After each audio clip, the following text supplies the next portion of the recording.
Welcome to Life, Death, and the Law, presented by the law firm of Deason, Garner, and Hansen, hosted by attorneys Shawn Garner and Adam Hansen. Welcome to Life, Death, and the Law. I'm Shawn Garner, an attorney with Deason, Garner, and Hansen. I'm in studio here with Susan Sorensen and Cody Beeson. Welcome. Hey, good morning. Thank you. So we're going to talk today about what it takes to change somebody's mind or persuade them to do one thing or another with regard to politics today. And the reason I think this is an important subject, I don't like talking about real current events because I like to talk about long-lasting issues that will be relevant 6 years down the road as they are today, like constitutional issues and societal issues that we need to be focusing on for the long game. But right now we're in a very polarized situation in society where individuals don't seem to be persuaded much by what goes on, the rhetoric that's happening in politics, because they either believe that the mainstream media is fake news or gospel. They believe their favorite YouTube host is, saying everything that is right, or anything that they say, they're going to go against it. So, for example, I'm going to start out with some things that I think Trump did very well and why people disagreed with it regardless of how good it was, and things that he does terribly. So one thing that he did really well was the Abraham Accords, and that was to bring the Middle Eastern countries together to have peaceful trade. And this was something that nobody thought he could accomplish. He did. It lasted maybe one 24-hour news cycle and then didn't get much publication after that. And I think that it probably spawned the attacks of October 6th, 7th. And because Iran really didn't want those to happen, and they were just being totally solidified by Saudi Arabia right before or right after the October 7th attacks. And that was a wonderful thing that happened. The Abraham Accords, that was to normalize relationships in the Middle East. And then another thing was, I think that he really tried to ramp up, well, I don't know if this is a good thing or a bad thing, but he really tried to ramp up awareness about COVID and the vaccine. Now, there's a lot of people that absolutely hate the vaccine. I hate the implementation of the vaccine. I don't hate the vaccine. I hate the implementation of it, that it was mandated on all federal workers, and pretty much you were a scourge if you didn't take the vaccine in the political view or lens. And he did Operation Warp Speed, which was to get the vaccine going quickly. But the party in power right now, the Biden administration, they're all about the vaccine, but nothing about Trump's support for it. In fact, the Kamala Harris stated several times that she would never take a vaccine that Trump produced or that was promoted by Trump. And I thought that was an interesting thing, because then the Biden-Harris administration required it and mandated it on every federal employee and all the people serving in the armed forces. So it seems to be that Trump can't do anything right in one party's eyes, and that's the Democrats. And also there are never-Trumpers. I think Mitt Romney is one of those that's a never-Trumper. Mitt Romney is somebody that I highly respect. I think he actually serves in politics for the right reasons. But I don't agree with the never-Trump concepts, that he can never give credit where it might be due. What's your take on that, Susan? I, too, respect Mitt Romney a lot. I think you're right. He's in politics for the right reason. I think there is a lot of division. This might be a hyperbole, but I feel like there's only division. Like, it feels like people are in one camp or the other. Right. You find very few independents these days. Right. And those that are kind of, I don't know, in the closet a little bit, maybe.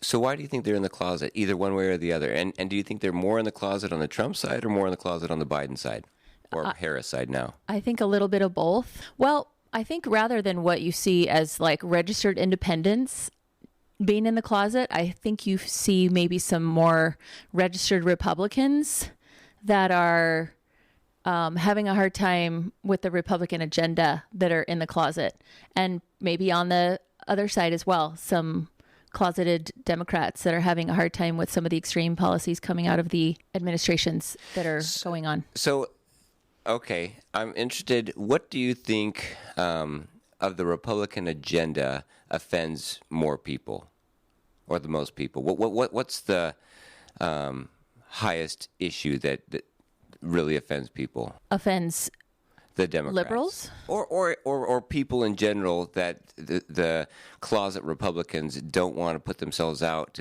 to get attacked on. And I'll throw out a couple of options here. There's the abortion issue, Roe v. Wade. There is the gun issue, Second Amendment.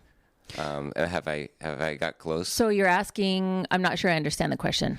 The question is, why would anybody who is voting Republican feel embarrassed to let that be known because of the policies and the agenda that the Republican Party is pushing? Maybe it's not because of the Republican policies. Maybe it's more because of the Republican leadership. Okay, so Trump. And the people who he's surrounding himself with. Okay. I mean, Vivek Ramaswamy, RFK right now is pretty much a unifying figure, if anything, that I've seen. Is there anybody else that he's surrounding himself with? That I mean, there's Tucker Carlson. He's polarizing for sure. I would say less like nameable individuals and more of the individuals that are just telling him exactly what he would like to hear. Oh, so the yes men. The yes men. Okay. All right. So what do you think the policies are on the left side that keep people from openly admitting that they're willing to vote for a Harris administration? Border policies, perhaps. I think that both sides are coming to the agreement that the border is a problem and needs to be addressed. I think that probably the economy is something that somebody that might be a Democrat might want to see a little more money in their own pocket. So that's a good one to start with. So let's talk about a couple of policies that Kamala Harris did discuss in the only debate that they had and probably will ever have. And that was about giving $25,000 for first-time home buyers, and also for giving up to $50,000 of student loan debt. That's already a policy, by the way. It's not, whether or not it's constitutional or not is yet to be said or found out, because it already was attempted once. And I don't know what was different the second attempt, but it was found unconstitutional the first time. And then the administration did it again. And they're implementing the policy. It is happening, like forgiveness, like debt is being wiped away. I received one of these letters. I can't remember where I saw it because I don't have any student loan debt anymore. Unfortunately, I just paid it all off. But anyway, I did see one of these letters, and it said, you don't need to do anything. We're going to cancel the debt. I think they're going to wipe the record before it gets to the Supreme Court. So even if the Supreme Court says, no, it's unconstitutional, it's like what's done is done. How nice for you.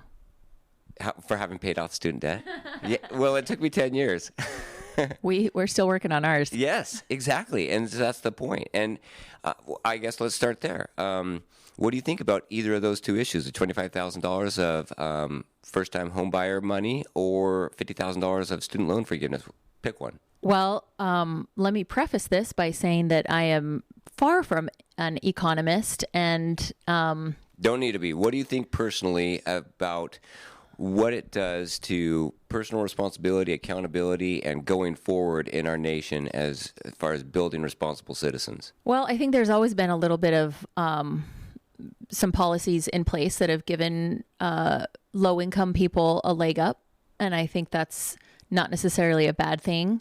Whether or not these two particular policies are sustainable, I don't know. I haven't crunched the numbers. Nobody's let me in on the national debt and all that.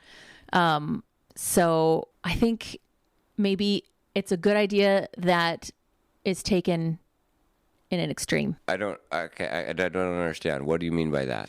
I think that having incentives for people to buy homes and for people to get out of what might be some crushing student debt, because universities are charging a astronomical fee, especially for professional programs. I think some relief for people in that regard is a good idea.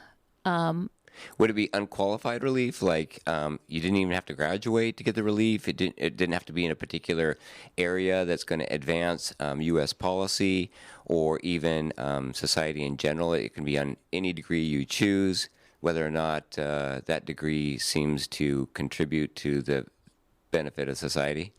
I think if you don't graduate, that you should not be Okay, so awarded that graduation. I think there should absolutely be some parameters on those awards and gifts. I don't know about choosing the degree. I think that's probably something that the person would have some latitude with. Mm-hmm. So a fine arts degree would be the same as an engineering degree as far as qualifying for this student debt forgiveness? I think so. Okay. Yeah. All right. I mean, who's to say what's beneficial to the country or not, you know? Right. Well, there's a lot of people that would say, but well, that's true. Maybe there is and maybe there isn't. I would say we need more engineers at this point. And fine arts, you already know you're going to be a starving artist. So let's get you started off on the right foot. Starving. Yeah. Cody, I'm interested. I know you're biting your tongue over here. What's your 2 cents? I mean, I love it because it sounds like we're bribing the people with their own money. You know, that phrase has been said before. At the end of the day, we've had programs, and we still have programs, USDA programs for FHA programs to get people into homes. At the end of the day, it sounds like we're just trying to bribe people with their own money. Vote for this team because really, I don't think giving those handouts address the root issue and solve any of the problems. And I'd be curious to know, like, Shawn, you said you paid off your student loans. If you're to go and get your degree today, what would be the cost difference of when you first, and today? Yeah. And that's really what the issue is. Like, it's not how much it's going to cost today, but how much are you making and how much are you taking home? And what does the cost of money look like today versus where it was 10, 15, 20 years ago? I would have never imagined that I'd be making the income that I am now. Never in my wildest dreams. But at the same time, I would have never thought that a $100,000 house wouldn't be all I needed and more. And right now, $100,000 won't get you far on a house. And so the money's been diluted significantly. Inflation has done that. And redistribution of wealth can happen in a lot of different ways. One way is taxes, and that's a very obvious way. Another way that is a little bit more under the surface is inflation. Because if the wealthy have their money diluted and there are handouts given to more of the poor, then money becomes more meaningless, and then there's more entitlement systems. Then it's really you're redistributing the wealth in a way that isn't legislatively done, but it's done nonetheless. And so that, I think, is happening and has happened more severely in the past 3 years in this administration. And that's probably one of my biggest pet peeves with the administration is the dilution of the buying power of the dollar. I can't, especially when it comes to just automobiles, homes, and even toys. ATVs and boats are at least twice as much as they were pre-pandemic. Now you can blame it on COVID, but and in fact I just called an office. I can't remember. It was one of the administrative offices of the government, and their recording was due to COVID. There's a longer than usual wait time for return calls, and I was like, really? We're still blaming COVID for our inability to provide customer service? But yeah, so there is the COVID aspect of it, but there is also handling of it. And I think the inflation, we pumped too much money into the economy to blame COVID for everything that has been inflationary. We got to take a break. We'll be right back. This is Life, Death, and the Law. Coming up, more thought-provoking conversations on life, death, and the law right after this.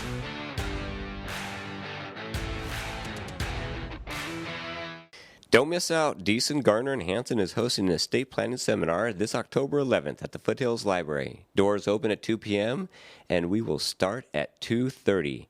Achieve peace of mind and learn the importance of planning so you can avoid the consuming probate process. You're listening to Life, Death, and the Law, presented by Deason, Garner, and Hansen, the law firm that has been voted Yuma's best 6 years in a row. Welcome back to Life, Death, and the Law. I'm Shawn Garner. I am an estate planning attorney. I help people get their affairs in order by organizing their finances and setting up plans that allow them to be managed in the event of incapacity and death with the least amount of government intervention. I'm not a huge fan of the government. In fact, I think the government is only there to ensure that my rights aren't infringed upon, yet I'm more and more convinced that the government is the one doing the infringing these days, and so I like to help other people avoid government interference in their personal affairs.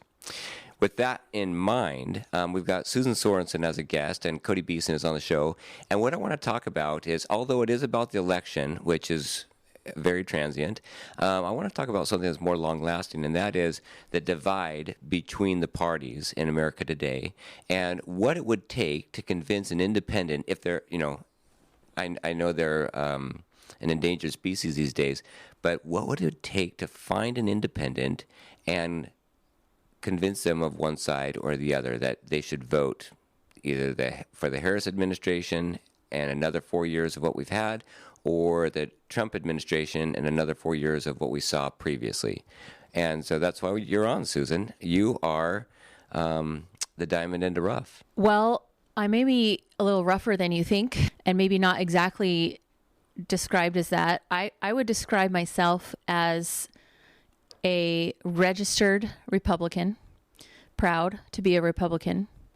I would describe myself as a religious, conservative woman who is struggling. That's already putting you in the crosshairs right there, but that's okay. Go ahead. I'm okay with that. A religious, conservative woman who is struggling with voting the party line this election.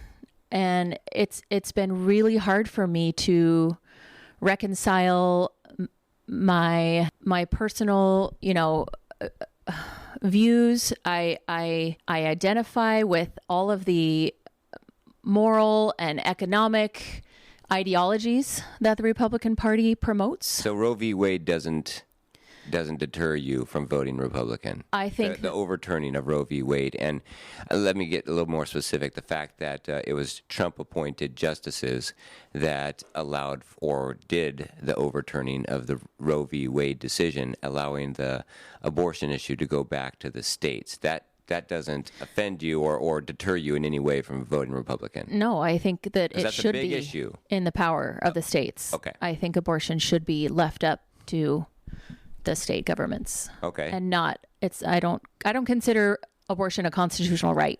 Can I find a policy, a defined agenda item of the Republicans that deters you from voting the party line, or is it more a name? And we're talking about Trump. It's not the policies. It's not even necessarily Trump.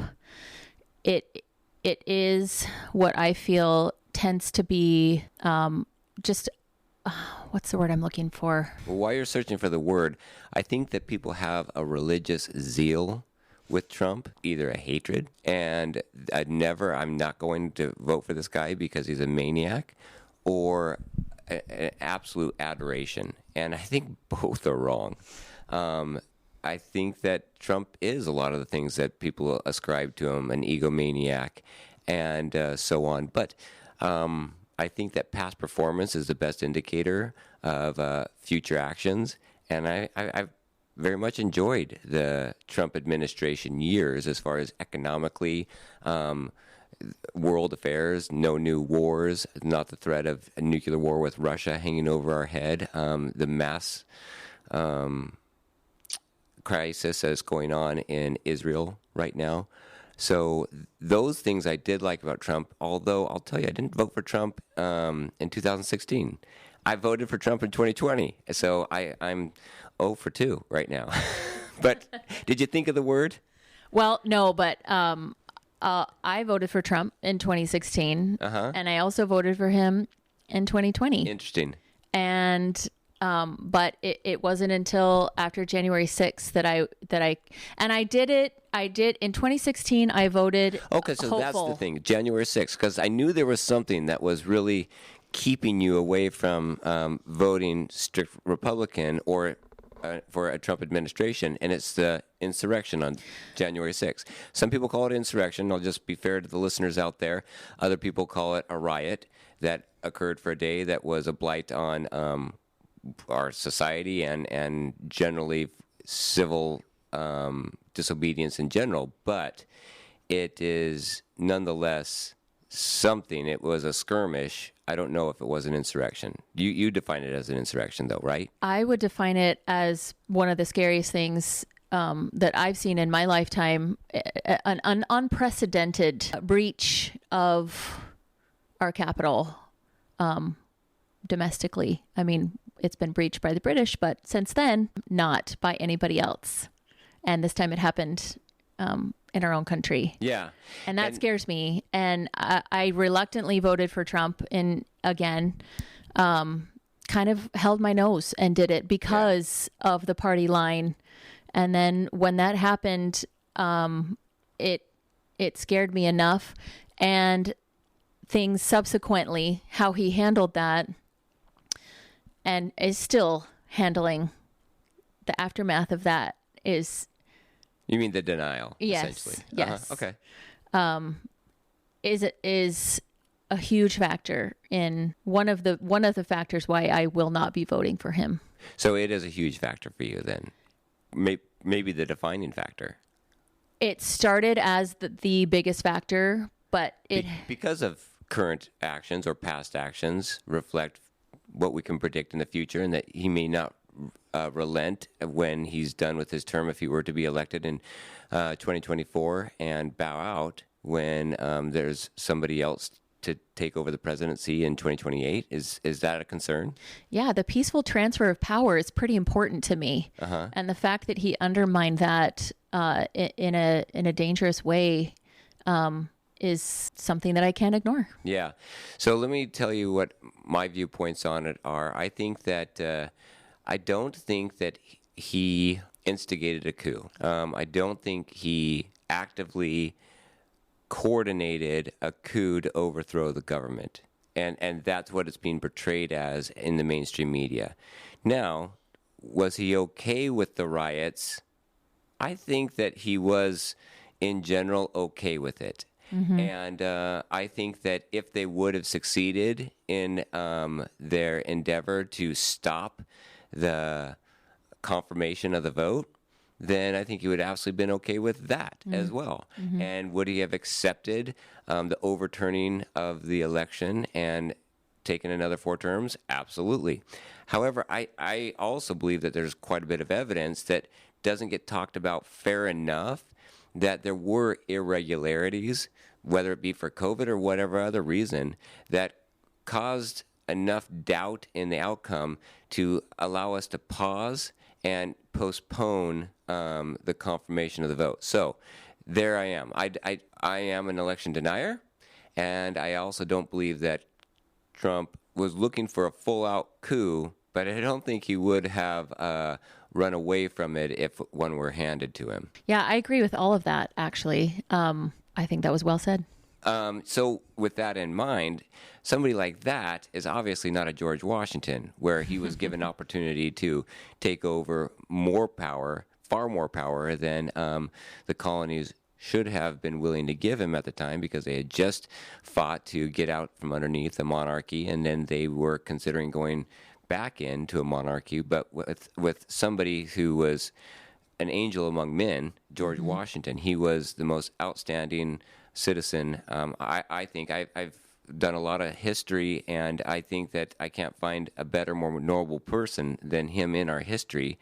I wonder how we ever got fortunate enough to have him as our founding father, but then he is the standard that we now have, and it's hard to hold anybody up to that standard. I don't know of many men that would walk away from unlimited power given the opportunity. Well, that's why we have elections and a peaceful transfer of power and a constitution, and all of that is to protect ourselves from men who don't want to hand over the power that they've been given. So now, very well said on your point, because we do have all of those protections, and we did see the transfer of power go peacefully. There was a one-day riot that resulted in no deaths directly for anybody working for the federal government, for the police. There was one person that died of a heart attack that day, and there were 5 more people that died of suicide or other health-related issues after that, but they were not so directly coordinated to say that they were a direct result of the riot. 6 people in total died on the side of the federal government trying to protect the Capitol. Just the numbers in themselves, I don't think have been discussed very much on the mainstream media. So I think that our Constitution held up really well in requiring the transfer of power to occur as peacefully as could be hoped for, and as a turbulent of an election as that was. So since it's worked already once, what makes you doubt that it'll work again if Trump is elected? Well, I think a seed has been planted. Okay. And I think that I worry that if the election results are not what Trump hopes they will be, that there's been some doubt cast in already. What year? 2028 or 2024? This upcoming election. Okay. I'm worried that seed that has been planted in the efficacy, I guess, of our election system, which is, I don't want to say sacrosanct, because, I mean, we all know that there's issues in elections. We all know there's mistakes made. It's not perfect, but we have to, as a people, believe that this process is a good process and that this will get us what we desire, and that is a president that is elected through the Electoral College by the people. And I am worried that because doubt has been cast on that process, it's going to happen again in a bigger, more potentially violent way. Okay. Well, let me put to you a couple of scenarios and have you give me your opinion as to who is the bigger threat to democracy. Okay, bring it on. Cody, weigh in on this too. So one is, in 2016, Hillary Clinton said that the election was stolen and that it was due to Russian disinformation. And that was put forward for 2.5 years. And there was even this whole dossier, this affidavit that was signed by multiple FBI agents confirming that Russia disinformation did cause and did interfere with the election, and therefore it was not justly handed to Trump, but it was unjustly taken from Hillary. That doesn't seem to get the same publicity as election denialism as Trump's argument that there was ballot stuffing and there was irregularities with the electronic vote count. Is there a double standard there? Maybe, but I think the difference for me is I'm no fan of Hillary, make no mistake of that, but I think she handled it through the proper channels. I think she understands the Constitution maybe a little bit better than the Trump administration did, and did not call on the vice president to deny the certification. Deny that certification, which Trump did press his vice president to do. So I think that might be the difference for me, is not the accusation necessarily, but the way that it was handled. Okay, at the time that it occurred. Mm-hmm. So let's take a look at 2 more scenarios. In Arizona, this is particularly relevant, where we had an election, and the election is overseen by the Secretary of State, and the Secretary of State was running for governor.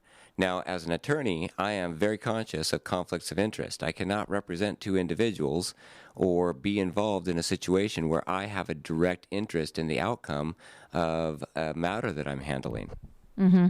And that was pointed out to Katie Hobbs, who was acting as the Secretary of State, overseeing the election of the governor for which she was running, and she refused to recuse herself. Do you not see that as a threat to democracy? I don't know anything about that, so I can't speak to that. So, well, let's talk hypothetically. We'll come back. We got to take a break. This is Life, Death, and Law. We're going to talk about how we get to pure and equal, fair elections. Coming up, more thought-provoking conversations on life, death, and the law right after this.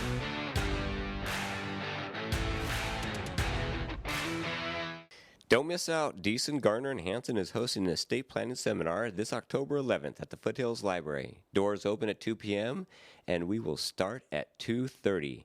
Achieve peace of mind and learn the importance of planning so you can avoid the consuming probate process.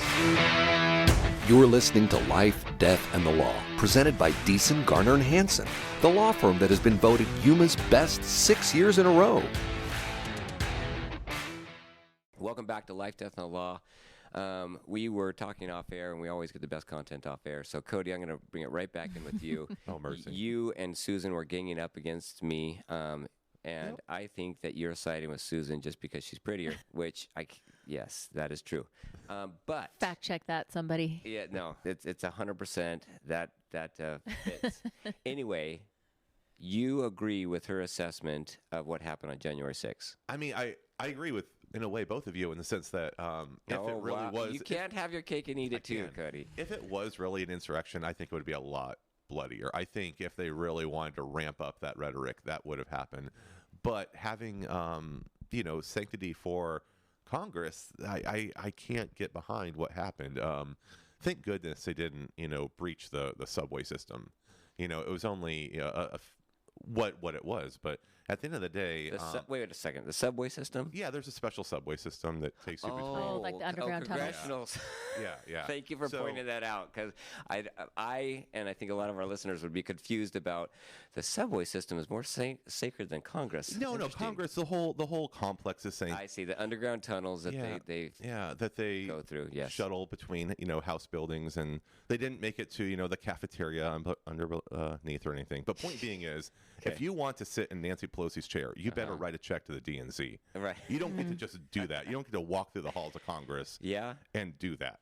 Okay. You need to grease the wheels. Well, okay, but there's a lot of theories out there, and there are a lot of documents supporting those theories that the FBI plants within the crowd facilitated that breach or even prompted it. Oh man, I mean, yeah, I think there were agent provocateurs there. So, right? So although Trump did want a loud and ruckus crowd, and probably wouldn't have objected to a riot of sorts, the actual breach of the Capitol itself seemed to be spearheaded by the deep state. I don't know about. It seemed to be by a lot of people that really didn't mind getting dirty and didn't mind going to jail. But a lot. So of you think like the Proud Boys and those kind of people, those individuals actually organized and orchestrated this without the assistance, and that it would have occurred regardless of any government agency involvement? No, I mean, I don't know. We are so getting into like the conspiracy weeds now. I agree with that. Okay. Yes, I do. That's full on conspiracy, and fringe- you got to wear a tinfoil hat to say it. I think that the fringe would have perpetrated that without any help from whoever else you say was there. Yeah. I mean, they've been doing that. They've been going out, but they would not have done it without Trump's provocation. Is that what you're saying? Because I listened to that speech, and I don't think it was provocative. I think he wanted the crowds to petition. I think they wanted them to yell outside of Congress, and so Congress could see that there were a large number of people supporting the denial of the election, and give Trump or give Pence a little bit of support in carrying out Trump's request not to certify it. I think personally that's what he wanted, but I don't believe that, and I don't think that he would have totally been upset about them breaching the Capitol if he would have gotten the outcome. But the way that it turned out, obviously, no. And he did not call them off soon enough.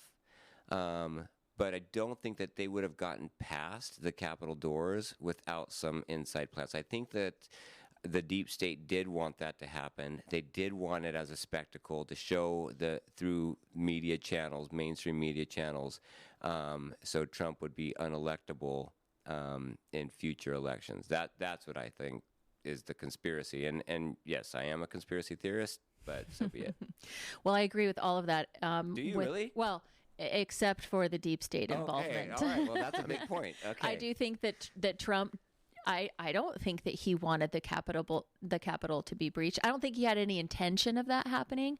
I don't think he planned that to happen. Okay. But I do think that he didn't call them off. I do think that he riled up an already very rileable crowd that were fomenting. Has a history, they were chomping at the bit. Yes, of being willing to, like Cody said, get action. And so, and seeing how the country has reacted, that single event is probably the biggest stumbling block for, I think, a lot of people in voting for Trump. That would otherwise say, you know what, the Democrats have just gone too far off on the crazy train, and with all this woke business, and so no, we've got to set the country back on a more moderate course. And so let's vote Republican this year. And then they look at the January 6th issues, and that, I think, has been played out masterfully in the media in helping people remember what power in the wrong hands could do, or how fragile our democracy could be. Mm-hmm. Okay, but let's present another scenario then. And I'm not doing hypotheticals because I don't need to. I'm doing scenarios.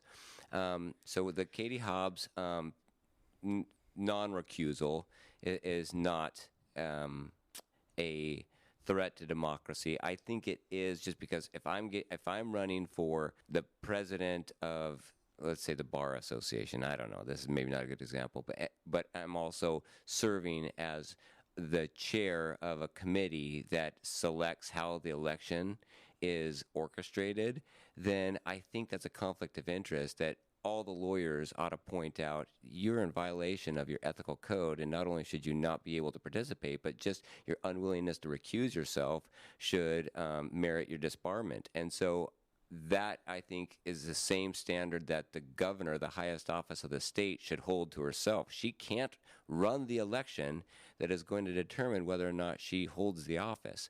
And so I think that is a threat to democracy. But the other one that I want to refer to is the handing over of the torch by President Biden to Kamala Harris to be the only candidate that is an option for the Democratic Party to vote for, rather than to go through the primaries. Well, I don't know. Do you see that as an issue? Don't you see that as just as undemocratic? Not really. I see that as more logistical. Honestly, I think that because the money was already there in her name. Would I like to see a different candidate? Probably. I'm not a huge fan of Kamala. Candidate, but just the process of it all happening. Because I'll tell you that in October, well, even before that, if you listen to some shows in June and July of 2023, my prediction was it's not going to be Joe Biden on the ticket. Mm-hmm. It's not going to happen. He will run as far as he can, and then he's going to hand off the baton, and he's going to do it in a way that will allow them to get across the finish line. And I thought it was going to be Gavin Newsom, and it didn't happen that way. Now, I didn't understand the campaign finance laws, that Gavin Newsom couldn't have used all the campaign funds that had been already dedicated to the Harris Biden campaign. Yeah, absolutely. The Biden administration and their campaign. And so I think that was a big factor. Also, I think that the identity politics had to do a lot with it. They didn't want a white guy running at the top of a Democratic ticket. They did not want that. And I think that had a big thing to do with it. Maybe. I don't know if Gavin Newsom qualifies as your typical white male stereotype, though. What do you think, Cody? I mean, he is slick, but I mean, why didn't they do what they did in 2015 and just kind of award it like they did, with Bernie's support? And when the convention came up in 2015, when it was Hillary and Bernie, and I mean, I think that's really why we saw Trump get elected, was they played some dirty politics on their inside, their inside party at that time, and that ticked a lot of people off.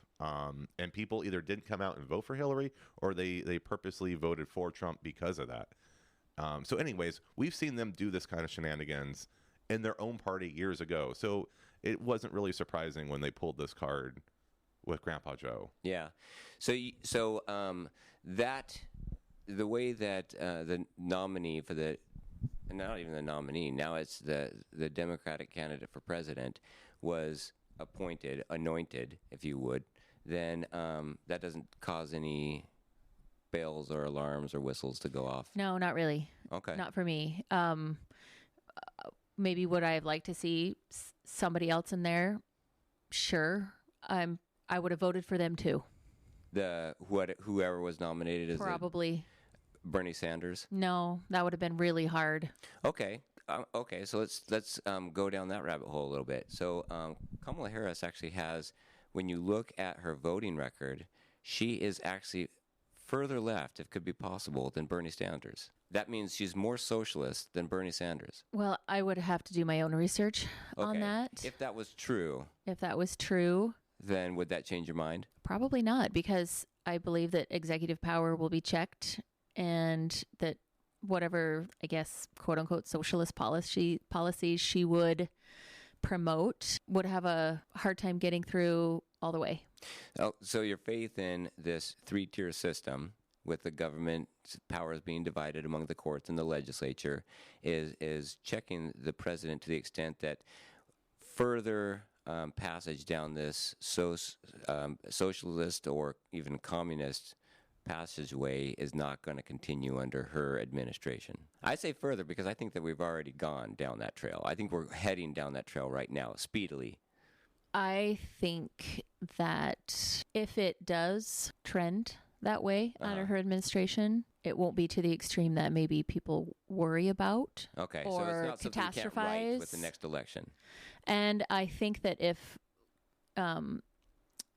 Kamala does get elected, okay, let me say this. As a Republican, I'm voting for Kamala because I love my party, and I'm honestly doing this because I feel like I'm doing the right thing for the Republican Party by voting for Harris. Because Trump has basically taken over the brand of the Republican Party and rebranded it in a way that is defaming it. Is that what you're suggesting? Yes. Okay. I think it's not the Republican Party that I believe in, the direction that he's taking it.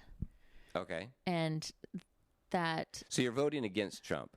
You're not voting for Kamala. I guess that's a simplistic way to put it. But would it be accurate? Yes. Okay. And I think there's a lot of people that are doing that. I think that at least 45% right out the gate are voting against Trump. So Kamala didn't have to get 50% of the vote. She only has to get like 4% of the vote. She should get 49%. She'll win the election. And she's already got 45% of the vote because people hate Trump so much. Do you agree with that, Cody? No, I mean, I agree with Susan, but I'm voting for Trump, but I couldn't agree with you more. He's ruined my party, and I'm mad about it because it's not the same as it used to be. But I still have to vote my party. But yeah, you're 1,000% right. That's interesting because Adam is in love with Trump, and he thinks I ought to be in love with Trump too. And he thinks if I'd only meet the guy personally, I would be in love with Trump. And there are a lot of people out there that we're offending with this show. I mean, they are probably going to be canceling left and right on me. But that's okay because, we can get 10 new listeners. Anyhow, we're going to say what we want to say, and that's because I think the biggest threat to democracy, and this is the point that I really want to go on, is that freedom of speech. And I think that the party that poses a greater impediment to freedom of speech is the Democratic Party. I think that there is a serious, serious threat that there will be censorship that will be institutionalized through social media with the Harris administration that is going to threaten our democracy more than we've ever experienced before. And regardless of what's happened with ballot stuffing or any electronic ballot issues, I think that it's free speech, and especially with AI and the way that they can do it on like a mass movement way, so they can funnel out what type of speech is allowed to go through social channels, whether it be Facebook, whether it be Twitter, Google. We have had our Facebook page canceled twice, and it wasn't coincidentally on high water marks of the actual popularity of this show. When this show would hit some high water marks, we'd get canceled. When we got about 1,000 likes, we got canceled on our Facebook account for my law firm. Not this show, but for my law firm. So I don't think that I'm just being shadow banned. I'm actually being banned. I'm being censored in my speech because of my political viewpoints, not because I'm saying anything hateful or anything that's even inaccurate, just because it is contrary to what the deep state agrees with. And I think that there's currently logarithms right now that are even, I mean, they're child's play compared to what AI can do in the future that can curtail speech. Does that not scare you? Yeah, or but do you believe that that's the case at all? I believe that it goes on both sides. I don't think either side can accuse the other only of censoring things. So you believe that censorship is coming from the right? That's interesting. I haven't actually even heard the argument, but I'd be very interested to look at any type of evidence to that. Elon Musk, he's got, AOC still on his X page. He's got Nancy Pelosi still on his X, not page, but platform, and we'll call it Twitter for those of you that refuse to call it X. But and him taking that over, I think, was one of the most patriotic things that I've seen in my lifetime.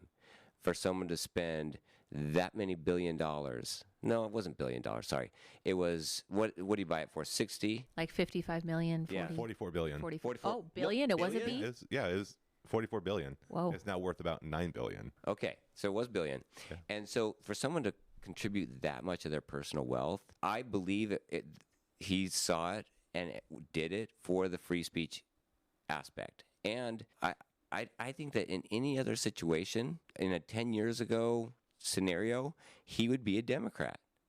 So would a lot of people that are now rallying around Trump. Russell Brand is one of those. Joe Rogan. A lot of these people that are out there that are very popular in the media, they're like on the top 5 on the hit list for misinformation, actually would have been true blue Democrats 10 years ago. But it's the censorship issue that has caused them to flip. So the time we have, but I want to give you the last word. So if there were something that was the most persuasive to you in your decision to vote, what would that one thing be? Respect for the peaceful transfer of power? Is that it, or is it something bigger? That would be pretty big. Yeah, that doesn't get much bigger than the peaceful transfer of power. And he hasn't given me a lot of faith in his ability to surround himself with intelligent non-yes men. Okay. He's already gone through 44 cabinet members? Uh-huh. And somebody please I'm not fact check saying me. because that's correct, but I'll sure. take your word for it. Sure. Not the majority of his cabinet members are not backing him in this election. Uh-huh. So for people that have worked with him, have seen his leadership style at the highest levels, I don't know who else. I'm sure there's intelligent people out there that are Trump supporters. I know there are. I'm friends with a lot of them. And but I worry that he is going to surround himself with yes men that won't check his power. His ego and his hunger for power. Yeah, I think that is probably true. Although it looks like Elon Musk would have a place in administration, and I don't think Elon Musk is going to take orders from anybody. And there was somebody else, I forget. Do you remember somebody else? RFK, that he was going to give a prominent position over probably the Department of Health. And, Interesting. And I think Elon Musk was coined in for the Department of Energy. And I think that would be brilliant. I mean, you got this solar guy, he founded Solar City, and he's got Tesla, and you're putting him in over the Department of Energy. That shows some trust that, he's not going to go full on for fossil fuels, although I totally agree with fossil fuels, but Elon Musk is going to look at the big picture. He's a smart guy. He's a smart guy. Okay, that's all the time that we have for today. Thank you for coming in. Thank you. I appreciate you asking me. Yeah, this is Life, Death, and the Law. If you have questions or want to know more about something that was discussed today, please call the law firm of Deason, Garner, and Hansen at 928-783-4575 or visit yumaestateplanning.com.